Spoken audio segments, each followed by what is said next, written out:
tous les étudiants qui sont sortis de l'EMNTO, ce ne serait pas impossible. Néanmoins, grâce aux conventions que nous avons signées, il y a des étudiants qui ont trouvé des emplois et nous sommes en train de multiplier ces conventions pour permettre à un plus grand nombre d'en bénéficier. Voilà, les statistiques, je pense, ça doit être le sort ça doit être une association qui s'occupe des diplômés de l'université Mouloud Maamri. Ce serait bien qu'elle fasse une étude sur combien d'étudiants trouvent un emploi. Il faut savoir aussi, par le passé, c'est pas que l'université Mouloud Maamri, toute l'université algérienne a formé juste pour former. Les nouvelles idées, les nouvelles pratiques, c'est maintenant qu'on en parle. Même au niveau de l'innovation, de la recherche scientifique, il faut savoir que les premiers laboratoires de recherche dans les universités n'ont été agréés que depuis les années 2000.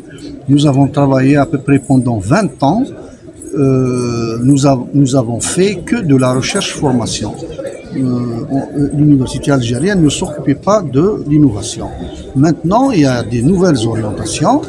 Il y a une impulsion donnée par la tutelle, par notre ministère, depuis déjà quelques années, pour former utile, pour faire de la recherche utile au développement économique.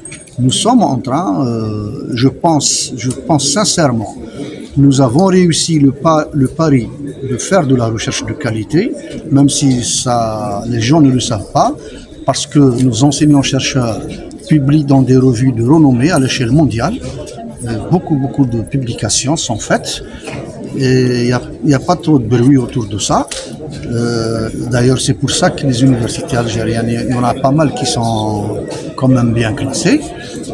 Et aujourd'hui, nous avons un autre pari, celui de réussir l'innovation. Donc, nous allons faire la transition de la recherche, formation vers la recherche-développement. Toute la dynamique qui est en train de se faire aujourd'hui, c'est pour réussir ce challenge, pour permettre un développement économique et social de notre pays. Moi, je pense que nous avons réussi à ramener la sérénité grâce d'abord au travail, grâce à la communication.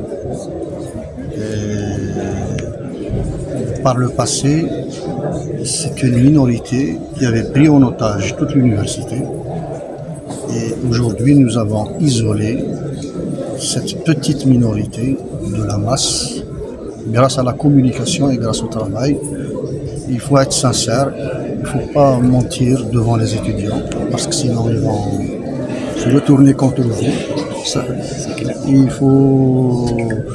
Et après, il faut faire le maximum selon les moyens dont nous disposons. Et aujourd'hui, nous sommes en train de solliciter notre tutelle pour nous donner un peu plus de moyens pour rattraper tout le retard perdu. Par le passé, l'université avait bénéficié de grands projets. Malheureusement, c'est des projets qui n'ont pas été réalisés à cause du désordre qu'il y avait et ces perturbations-là. Donc maintenant, l'université a retrouvé la sérénité. Je pense qu'elle mérite un plan de rattrapage. Fort est réparti de la même façon à toutes les facultés. Le technique, il va être réalisé ici dans le campus de Tamda. Nous avons aménagé des locaux. Malheureusement, initialement, il devrait y avoir une réalisation de l'infrastructure dédiée à ce plateau technique. Comme ça n'a pas été fait avec la crise financière qu'il y a eu les dernières années, nous avons transformé des locaux existants dédiés à la pédagogie pour les adapter à ce plateau technique. Mais la DGRSDT a financé ces travaux d'aménagement. Aujourd'hui, nous avons transmis un cahier de charges, une fiche technique à la DGRSDT pour financer ce plateau technique. Ce sera des gros équipements pour faire de la recherche dans le domaine des matériaux, essentiellement. Et cette recherche-là, il y aura des analyses, il y aura de la prestation de services. Nous allons travailler avec toutes les entreprises environnantes, voire même avec les entreprises nationales. Ils peuvent nous demander de leur analyser quoi que ce soit, de la prestation de services. Voilà l'objectif. Et le plateau technique, il va bénéficier d'une grande enveloppe financière. C'est des équipements qui coûtent très très cher. L'université de Moulin. Nous sommes autour de 24-25.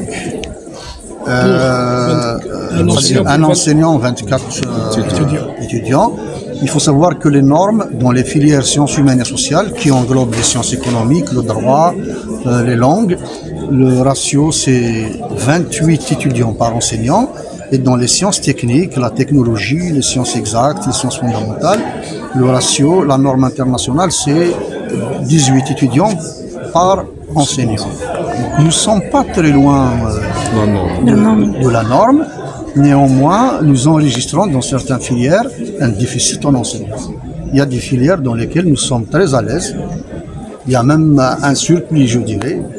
Et dans certaines filières, nous avons un déficit. C'est le cas en anglais, en informatique, en mathématiques, en architecture. Voilà les 4 filières les plus touchées par ce manque d'enseignants. Et particulièrement en informatique. Combien même nous recrutons, il y en a qui partent à l'étranger. Il y a une saignée, c'est une réalité. Et l'informatique qui utilise les informaticiens. C'est un chantier que nous avons entamé et nous sommes en train d'avancer. Nous avons revu tout notre site web. Il y a toute l'information qui se fait au niveau de ce site. Donc nous avons quasiment l'affichage papier a disparu. Les inscriptions, elles se font maintenant via la plateforme Progress. Quasiment tout se fait via des plateformes. Nous avançons dans le chantier de la numérisation. Nous allons acquérir un data center. Comme ça, nous allons garder toutes nos données d'une façon autonome. Nous n'allons pas héberger nos données chez Google ou chez un autre fournisseur. Donc, ça sera une façon d'avoir sa propre autonomie.